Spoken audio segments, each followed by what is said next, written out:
ये कहानी एक पहाड़ी की है। एक ट्रैकर्स का ग्रुप इस पहाड़ पर चढ़ने आया था। इस ग्रुप में कुल मिलाकर 5 लोग थे, 3 लड़के और 2 लड़कियां। सभी के सभी अच्छे ट्रैकर्स थे। दोस्त लोग कहते हैं कि ये पहाड़ियां खतरनाक हैं, यहाँ भूत रहते हैं। हाँ, मैंने भी यही सुना है। हाँ, यहाँ के लोकल यही मानते हैं। वो लोग तो इस पहाड़ी से कोसों दूर रहना ही पसंद करते हैं। पर दोस्तों, मुझे तो लगता है कि लोग इस पहाड़ी पर चढ़ने से डरते हैं क्योंकि इस पहाड़ी पे बहुत ठंड है और तूफानी बवंडर भी आते रहते हैं। तो शायद इसीलिए लोगों ने अफवाह फैला दी है। हमें क्या फर्क पड़ेगा इन बवंडरों से? इस पहाड़ से भी ऊंची ऊंची पहाड़ियां चढ़ चुके हैं हम तो प्रोफेशनल ट्रैकर हैं। हाँ, वो तो है।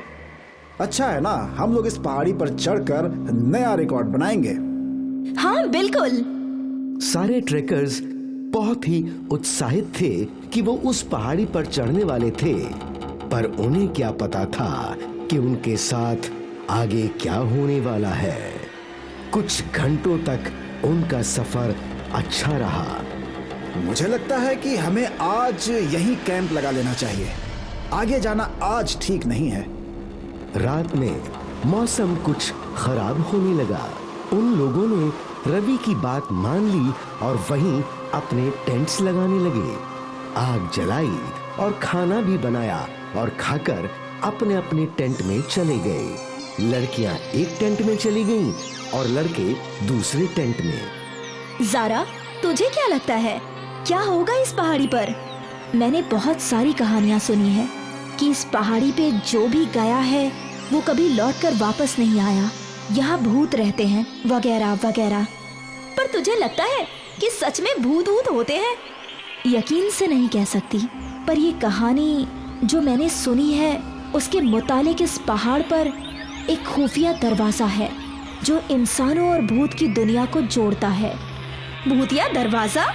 हाँ, यहाँ एक प्राचीन शिलालेख मिला था। जो भी इस पहाड़ी पे भूतों से मिलने के लिए जाएंगे उनसे वो जरूर मिलेंगे, पर उसके बाद वो जिंदा वापस नहीं आएगा। मतलब इस पहाड़ी पे हम भूत देख सकते हैं, सच्ची वाले भूत। हाँ, लेकिन तुम ऐसा मत सोचो क्योंकि ऐसा सोचना भी खतरनाक हो सकता है। मैं वैसे भी नहीं मानती ये सब बातें। ये सब बस कहानियां हैं लोगों के मनोरंजन के लिए। अगर सच में इस पहाड़ पे कोई भूत होता तो हमको अब तक दिख जाता। कोई भी भूत अपने शिकार को छोड़ता थोड़ी है। जो भी हो, मुझे तो लगता है कि लोकल लोगों की बात पूरी तरीके से झूठ नहीं हो सकती। अगर तुमको लगता है कि इस पहाड़ पे चढ़ने वाला कभी वापस जिंदा नहीं लौटेगा तो तुम हमारे साथ आई ही क्यों? क्या तुम्हें मौत से डर नहीं लगता? इसकी वजह मेरा सपना है। ये पर्वत कई सालों से मेरे सपने में आ रहा है और जब रवि ने मुझे पूछा तो मैंने सोचा शायद मेरे सपने में कुछ तो है। मुझे एक बार जरूर इस पर्वत पर आना चाहिए। तो तुम अपने सपने को सच करने के लिए यहाँ आई हो? अच्छा है, ठीक है, रात काफी हो गई है, सो जाते हैं। शायद भूतों के उठने का टाइम भी हो चुका होगा। है ना? Good night. रिया भूतों के अस्तित्व पर मजाक कर रही थी, पर ज़ारा को पता था कि कुछ न कुछ तो अलग है उस पहाड़ पर। काफी रात हो चुकी थी और सारे ट्रैकर्स अपने अपने टेंट्स में सोए हुए थे। अचानक इस पर्वत पर गर्मी बढ़ने लगी। सभी को पसीने आने लगे। ये बहुत अजीब है। अब बर्फीले पर्वत पर गर्मी कैसे हो सकती है? ये सोचकर रवि टेंट से बाहर निकला तो बाहर और भी ज्यादा गर्म था। रवि को महसूस होने लगा कि गर्म हवा ऊपर की ओर से आ रही है। वो ऊपर की ओर बढ़ने लगा। कुछ दूर चलकर उसकी आंखें फटी की फटी रह गई। उसने जो मंजर देखा वो बहुत ही अद्भुत था। वहां एक रोशनी वाला दरवाजा था जिसमें से 2 सफेद भूत बाहर आए। उन भूतों ने रवि को देख लिया और उसकी ओर बढ़ने लगे। रवि अपनी जान बचाकर भागने लगा। भागो भागो सब, रुस्तम, सिकंदर, रिया। रवि भागते भागते कैंप साइट पर पहुंचा।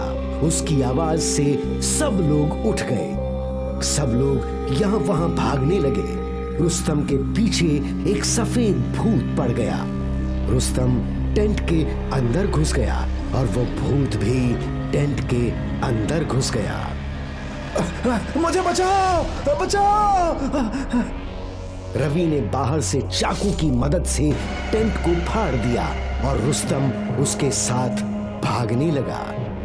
सफेद भूत ने सिकंदर को अपने वश में कर लिया और उसकी गर्दन मरोड़ दी। सिकंदर मर गया। तब तक बाकी के लोग अपनी जान बचाने के लिए भाग रहे थे। मतलब वो प्राचीन लेख सही था? कौन सा लेख? कि यहाँ इंसानों और भूतों की दुनिया का दरवाजा है। तुम्हें ये पता था तो पहले क्यों नहीं बताया? भागो, वो नजदीक आ रहे हैं। सफेद भूतों ने रिया को अपनी ओर खींच लिया और उसको हवा में उल्टा सीधा घुमाकर जमीन पर पटक दिया। बचाओ, बचाओ, दोस्तों, मुझे बचाओ, प्लीज मुझे बचाओ। रवि और उसके साथी रिया को बचाना चाहते थे, पर उन्हें अपनी जान की भी चिंता थी। वो लोग भागते रहे। फिर उस सफेद भूत ने रिया को हवा में उठाया और उसके शरीर को मरोड़ दिया। रिया की हड्डियां टूटने की आवाजें आई और वो वहीं मर गई। रिया के बाद जारा का भी वही हाल हुआ। जारा की तो आंखें भी उस साए ने बाहर निकाल ली थी। रुस्तम को उन सफेद भूतों ने पकड़ लिया।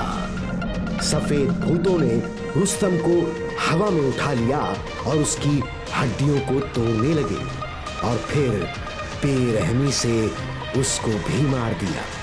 रवि सबसे आखिर में सफेद भूतों के हाथ आया। रवि के हाथों की सारी हड्डियां तोड़ने के बाद उन सफेद भूतों ने उसकी गर्दन की हड्डियां भी तोड़ दी। जब एक भी इंसान उस पहाड़ पर जिंदा नहीं बचा, वो सफेद भूत वापस उसी दरवाजे से अंदर चले गए। 1 महीने बाद जब इन ट्रैकर्स की खबर नहीं आई तो पुलिस ने जांच शुरू की। लाशों को देखकर वो लोग भी दंग थे। 5 के 5 लोगों की हड्डियां टूटी हुई थी, पर किसी का भी खून नहीं बहा। इन्वेस्टिगेशन में कुछ भी पता नहीं चला है कि किसने इन्हें मारा है। ना कोई पैरों के निशान हैं और ना ही कोई सुराग। केस क्लोज कर दिया गया। अब तक किसी को भी पता नहीं चला कि उन 5 माउंटेन ट्रेकर्स के साथ क्या हुआ। लेकिन सच यही रहेगा कि बर्फीले सफेद भूतों ने उन सब की बेरहमी से जान ले ली। भूतों की दुनिया के दरवाजे के आसपास कोई जिंदा आदमी आ ही नहीं सकता।